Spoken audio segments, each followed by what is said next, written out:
Halo, selamat malam. Di hari Jumat ini semoga menjadi Jumat berkah bukan hanya untuk saya, namun juga untuk seluruh pemirsa di rumah yang tentunya selalu mengambil informasi aktual, tajam, dan terpercaya di Indonesia hari ini yang telah kami siapkan untuk Anda. Bersama saya Kilian Russell, inilah Indonesia hari ini.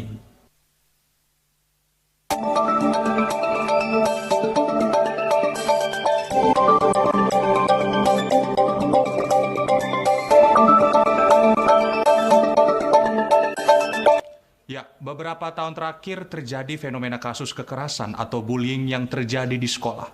Ironisnya, sekolah yang seharusnya menjadi tempat yang aman bagi murid, justru banyak terjadi praktek bullying.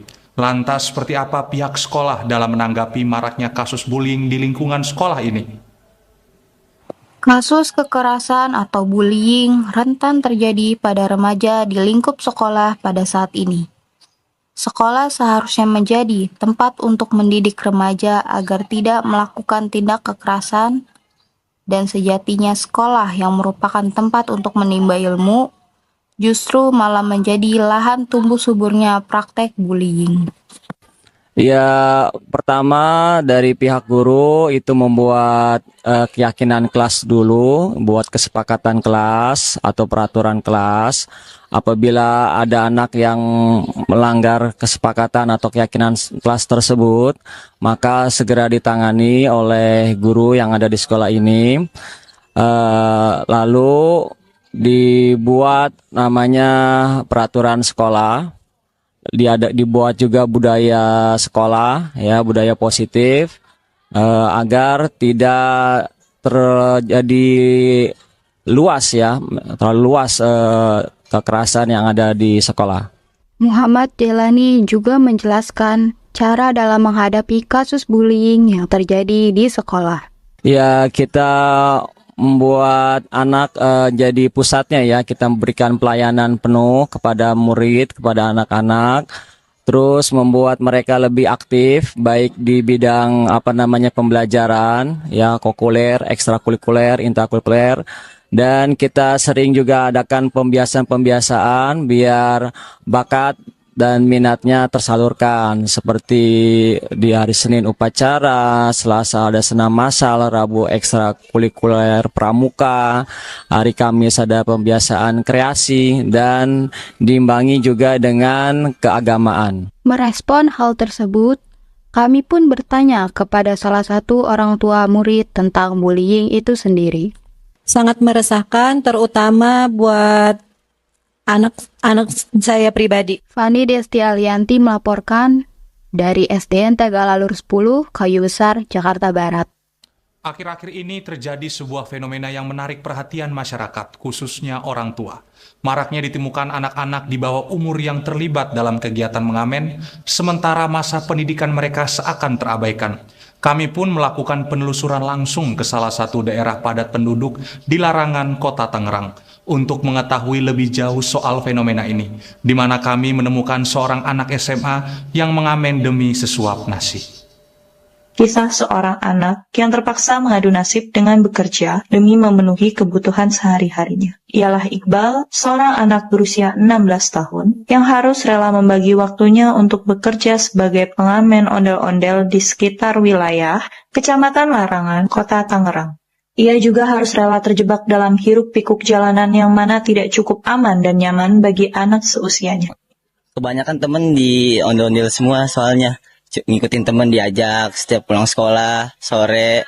Soalnya kan jam 2 pulang sekolah, ntar sore jam 3 bisa asar baru berangkat amen ondel-ondel. Kami juga ingin menggali serta mengetahui respon dari warga sekitar dalam menanggapi fenomena tersebut. Saya pun bertemu dengan Kia, salah seorang warga yang usianya sebaya dengan Iqbal. Menurut saya sih seharusnya anak usia saya itu harusnya sekolah, tidak pantas untuk bekerja sih. Adindo Tami melaporkan dari wilayah Jalan Bahagia, Larangan, Kota Tangerang. Dalam beberapa tahun ini terjadi transformasi digital yang signifikan dalam dunia usaha mikro, kecil dan menengah atau UMKM. Salah satunya para pelaku usaha makanan rumahan.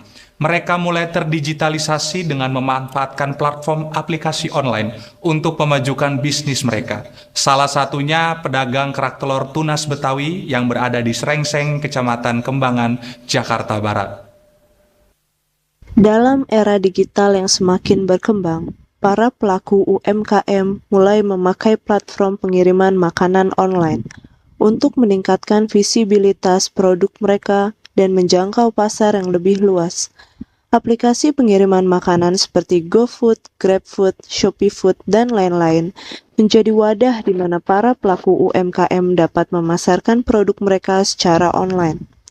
Salah satu UMKM yang mulai menggunakan aplikasi pengiriman makanan adalah Kerak Telur Tunas Betawi. Dengan menggunakan aplikasi tersebut, berpeluang besar untuk menjangkau pelanggan baru dan meningkatkan volume penjualan. Pakai aplikasi sih karena praktis dan tidak perlu datang ke tempatnya. Saat ini saya akan bertanya kepada Ibu Lia, yaitu pemilik dari UMKM Kerak Telur Tunas Betawi. Di GoFood, GrabFood, sama ShopeeFood. Ya sebelumnya sih alhamdulillah ya, sebelum COVID. Sesudah COVID agak berkurang, tapi masih alhamdulillah ada aja. Iya kalau kita pakai aplikasi kan kena potongan tuh 20% dari harga sebelumnya, dari harga yang biasa kita jual. Nah makanya kita tinggikan harganya untuk. Karen Nina Pinkan melaporkan dari wilayah Kembangan, Jakarta Barat. Baik pemirsa, setelah jeda iklan ini kami akan kembali dengan informasi menarik lainnya. Seperti kurangnya minat mahasiswa terhadap organisasi di kampus, program imunisasi HPV yang sedang diterapkan di sekolah dasar, serta pelestarian batik lewat Sanggar Batik di Larangan, Tangerang.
Kembali dengan saya, Kilian Russell, kita akan masuk ke berita selanjutnya. Kurangnya minat mahasiswa Universitas Bina Sarana Informatika Cengkareng terhadap Himpunan Mahasiswa Komunikasi atau Himakom menimbulkan rasa khawatir dari para pengurus Himakom.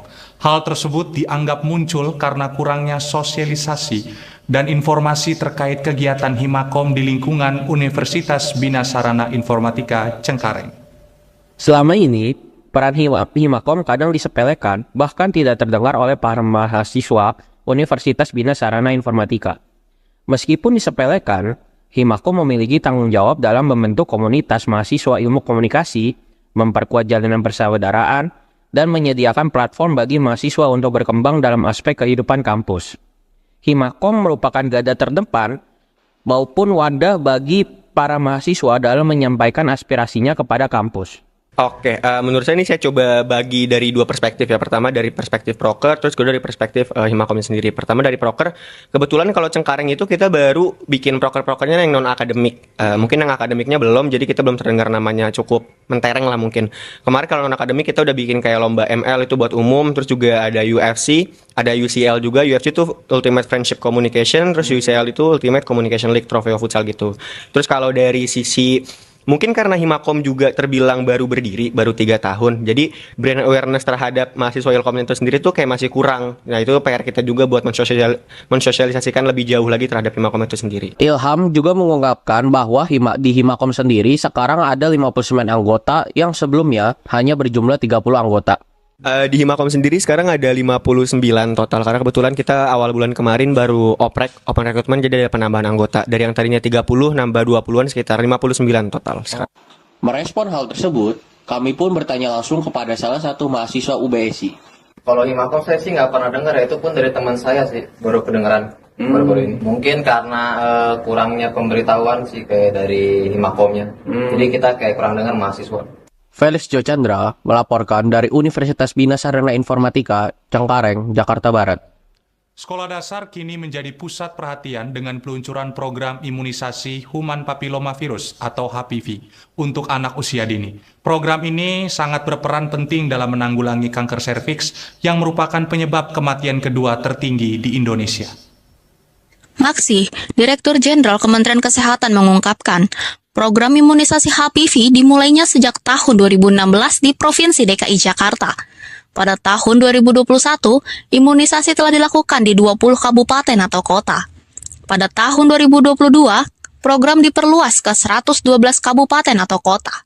Total kabupaten atau kota yang telah dilaksanakan program imunisasi HPV yaitu 132. Vaksin HPV ini dilakukan di sekolah dasar agar siswi di sekolah dasar terhindar dari virus HPV. Dan pelaksanaan imunisasi HPV dimulai dari umur 11 tahun. Untuk siswa kelas 5 biasanya. Pihak sekolah juga melakukan kolaborasi antara Dinas Pendidikan dan Dinas Kesehatan, bertujuan untuk menciptakan kesehatan bagi generasi penerus bangsa, terutama siswi perempuan. Dinas Pendidikan sudah bekerja sama dengan Dinas Kesehatan untuk menciptakan kesehatan bagi para generasi penerus bangsa, terutama untuk siswi perempuan. Kementerian Kesehatan Republik Indonesia melalui Direktorat Jenderal Pencegahan dan Pengendalian Penyakit menerapkan program imunisasi HPV secara nasional guna menurunkan angka kematian akibat kanker serviks yang menjadi tertinggi kedua di Indonesia. Vaksin HPV ini diselenggarakan oleh pihak puskesmas. Tentunya kita sebagai sekolah mendapatkan undangan terlebih dahulu. Lalu pihak sekolah tentunya wali kelas pun dan koordinator dari UKS ikut terlibat untuk mendampingi proses suntik tersebut sampai dengan selesai. Ayuni Lestari melaporkan dari wilayah Semanan, Jakarta Barat. Budaya batik merupakan warisan seni tradisional yang perlu dilestarikan. Salah satunya lewat sanggar yang melestarikan budaya batik. Salah satunya adalah Sanggar Kampung Kembang Mayang yang berada di Larangan, Kota Tangerang. Melalui sanggar tersebut, warga sekitar turut menjaga kearifan lokal budaya batik. Kampung Batik Kembang Mayang di Larangan, Kota Tangerang, sebuah destinasi wisata budaya yang menjadi magnet bagi para pengunjung yang mencari keindahan dan makna di balik kain berpola. Oh iya, kalau ciri khas dari Kampung Batik Kembang Mayang itu bisa kita lihat ya, mulai kita masuk ke dalam kampung, area kampung pasti kita lihat banyak mural-mural batik ya, mural batik besar gitu kan, memang yang menjadi ciri khas dari Kampung Batik Kembang Mayang sendiri. Selain mural batik, ada juga Sanggar Batik Kembang Mayang, di mana tempat para ibu-ibu yang tinggal di sekitar sini untuk mengerjakan atau kita berkumpul bersama untuk membatik gitu. Kalau Kampung Batik sendiri itu awalnya memang dari Pak Wali Kota ya. Pak Wali Kota itu punya program namanya 1000 Kampung, atau ada juga yang sebelumnya PHBS, Perilaku Bersih Hidup dan Sehat gitu ya, di mana setiap wilayah di Kota Tangerang itu ada kampung yang bersih ya, yang nantinya bakal menjadi tempat wisata gitu. Nah, jadi di sini itu warga ya yang mendirikan Kampung Batik Kembang Mayang gitu. Terkait dengan pesona Kampung Batik Kembang Mayang, mari kita tanyakan kepada pengelola dan pengrajin batik yang ada di sini. Sebenarnya kan saya juga baru gabung ya. Ini Kampung Batik ini sudah ada sebelum saya gabung itu sudah ada berjalan 2 tahun. Nah, saya sampai saat ini masih bisa, maksudnya masih senang ya meskipun ke sini gitu, meskipun ada kesibukan yang lain, tapi tetap senang untuk menjalankan kegiatan di sini.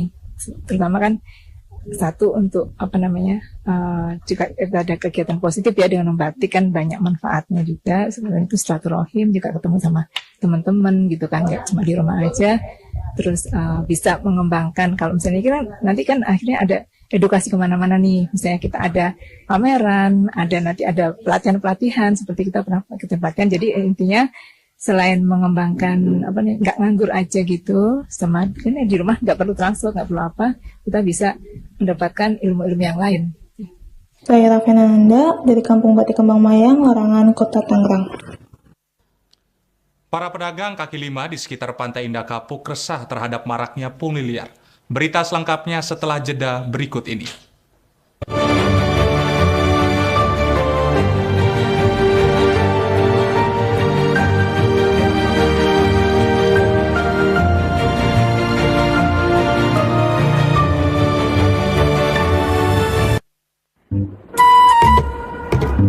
Mau pakai plastik nggak, Mas?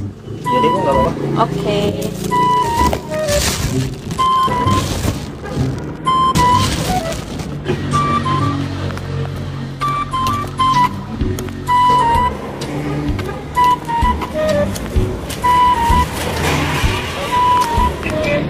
Jok, ini plastiknya nanti sekalian dibuang ke tempat sampah ya.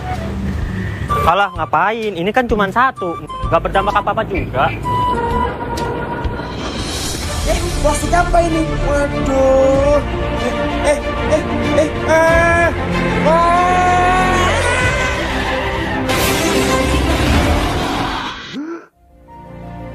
Mau pakai plastik nggak, Mas? Nggak usah Bu, kita pegang aja. Oh.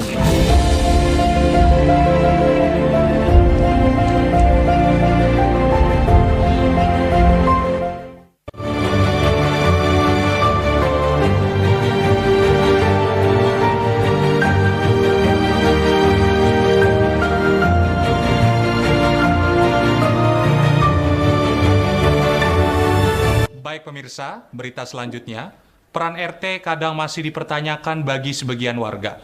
Hal tersebut karena banyak sekali RT yang dianggap tidak menjalankan tugasnya dengan baik. Namun apakah hal tersebut benar adanya? Berikut tim kami melakukan penelusuran di Kelurahan Duri Kosambi, Kecamatan Cengkareng, Jakarta Barat. Peran RT memiliki dampak yang cukup signifikan dalam menjaga ketertiban dan keharmonisan di lingkungan sekitar. RT sebagai pemimpin tingkat terendah dalam struktur pemerintahan desa atau kelurahan bertanggung jawab atas sekelompok warganya. Meskipun tugasnya tidak sekompleks pekerjaan seorang kepala negara, mereka memiliki tanggung jawab yang tak kalah penting. Salah satu peran utama mereka adalah sebagai pengawas dan penjaga keamanan lingkungan terkecil Republik ini. Suasana sini kondusif, pernah ada 1-2 kali kejadian, pernah ada. Itu berkaitan dengan persoalan hukum. Mungkin soal kalau dikejar kenakalan di lingkungan hampir tidak ada, cuma mungkin kayak bahaya seperti narkoba mungkin kedepannya harus lebih waspada, karena itu kan di tempat di sekitar wilayah Kosambi kan ada banyak kejadian pemuda-pemuda terkena masalah narkotika. Respon hal tersebut, kami pun akhirnya bertanya langsung kepada salah satu RT yang ada di sini, yaitu adalah RT 05. Ya, peran Kongres RT itu secara nyata di lapangan adalah memberikan pelayanan kepada masyarakat terkait dengan kepanjangan kebijakan dari pemerintah, termasuk undang-undang ataupun peraturan. Nanti kita sampaikan langsung bertemu dengan masyarakat, memberikan penyuluhan-penyuluhan terkait dengan apa yang diinformasi oleh masyarakat atau dan pemerintah itu. Yang secara konkret terjadi di dalam masyarakat kita itu biasanya kasus KDRT ya. Kemudian laporan-laporan suasana yang tidak menyenangkan atas suasana tetangga dengan tetangga yang lain.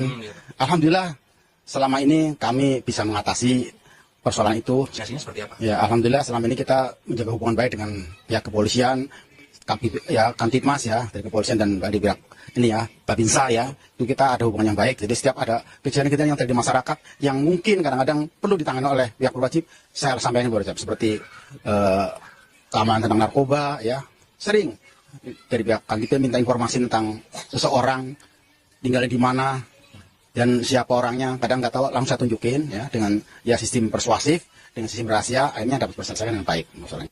Kilian Russell melaporkan dari wilayah RT 05 Cengkareng, Jakarta Barat. Uang pungli kerap menimbulkan keresahan pada masyarakat. Salah satunya dirasakan oleh para pedagang kopi keliling di sekitar Danau Pantai Indah Kapuk, Jakarta Utara. Uang pungli yang diminta oleh oknum yang berkedok sebagai uang keamanan, padahal tidak ada himbauan sama sekali untuk membayar uang keamanan tersebut. Menurut para pedagang kopi keliling yang ada di sekitar Danau Pantai Indah Kapuk, Jakarta Utara, pungli ini sudah terjadi begitu lama. Padahal dari pihak pengelola resmi kawasan Pantai Indah Kapuk tidak menuntut untuk membayar uang keamanan. Sangat berpengaruh untuk para pedagang semua di sini. Ya, sangat berpengaruh banget sih untuk begini mah. Soalnya ini buat keluarga juga, buat keluarga kita sama-sama ini. Sementara itu, Adi, salah satu pengunjung yang juga merupakan salah satu pembeli kopi keliling di Danau Pantai Indah Kapuk, mengungkapkan jika dia sering mengunjungi tempat tersebut. Selain dekat dengan rumahnya, tempat tersebut juga menjadi tempat refreshing. Ya, kalau menurut saya sih, saya sedikit prihatin ya. Maksudnya kayak gimana gitu ya, mereka kan pedagang. Mereka mencari nafkah, mereka mencari uang buat keluarga mereka, tapi pungli selalu diminta. Jadi kalau itu nggak ditindak tegas ya, kasihan aja buat mereka gitu. Mereka kan buat dagang. Udah gitu kan kita dagang juga, tempat juga jadi rame, jadi meminimalisir tindak kejahatan kayak begal atau hipnotis. Saya, Raihan Ahmad Prenandi melaporkan dari Pantai Indah Kapuk, Jakarta Utara. Baik, jangan kemana-mana pemirsa, masih ada 2 berita menarik lainnya setelah jeda pariwara berikut ini.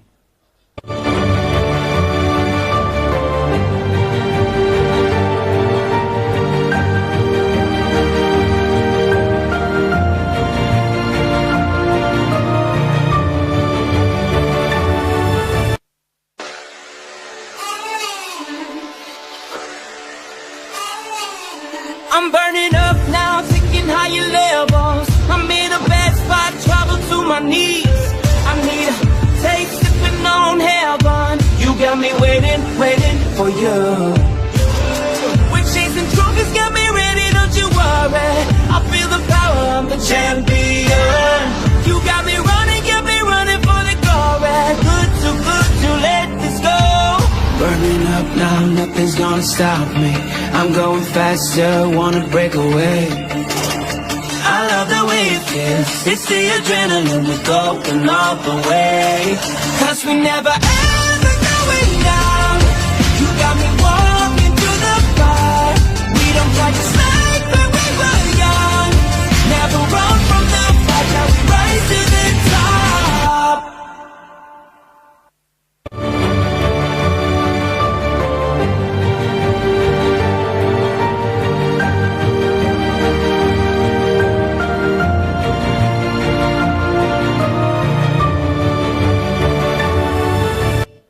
Peran RT dalam meningkatkan kesadaran pemilihan umum untuk para pemilih pemula di wilayah RT 03 Cengkareng Timur ini dinilai kurang efektif.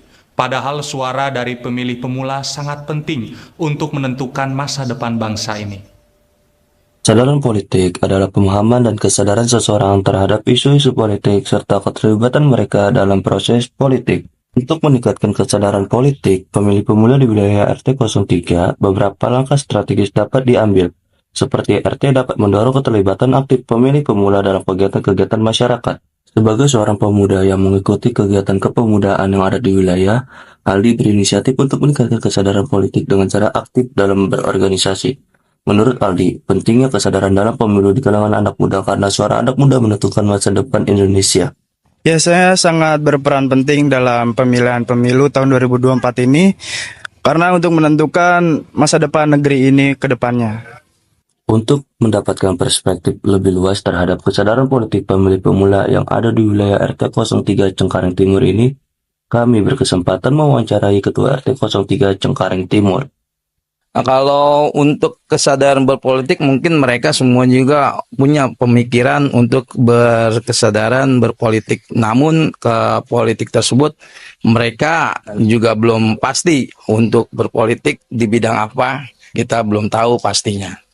Iqbal Wangsa Putra melaporkan dari wilayah RT 03 Cengkareng Timur, Jakarta Barat. Berfungsi sebagai pusat informasi dan ilmu pengetahuan, tetapi juga menjadi landmark budaya dan destinasi wisata edukatif. Tidak hanya menyediakan buku, di Perpustakaan Nasional Republik Indonesia yang terletak di Jakarta Pusat, Pengunjung juga dimanjakan dengan berbagai layanan dan fasilitas modern. Sebagai ibu kota metropolitan, Jakarta tentunya banyak menyediakan fasilitas publik, seperti salah satunya adalah Perpustakaan Nasional. Perpusnas adalah salah satu fasilitas ruang baca yang disediakan oleh pemerintah untuk masyarakat sebagai wadah sarana informasi. Perpusnas sendiri berletak di Jalan Merdeka Selatan, Jakarta Pusat. Tidak hanya menyediakan buku, Perpusnas juga menyediakan layanan dan fasilitas yang bisa digunakan oleh seluruh pengunjungnya. Fasilitas fisiknya itu yang pertama untuk membaca, tentu saja ada ruang baca ya. Ruang baca itu dilengkapi dengan kursi, meja, kemudian ada colokan listrik atau sumber daya listrik, kemudian rak buku tentu saja, ada komputer opak atau untuk digunakan untuk penelusuran.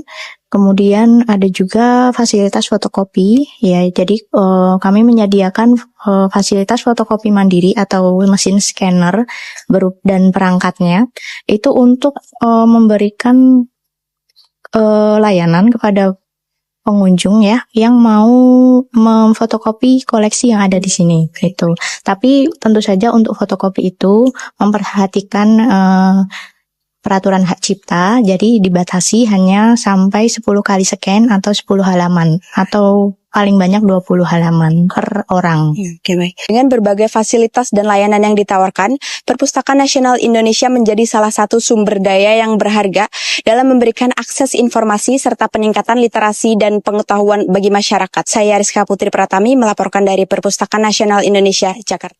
Pemirsa, informasi tadi sekaligus mengakhiri kebersamaan kita di Indonesia hari ini.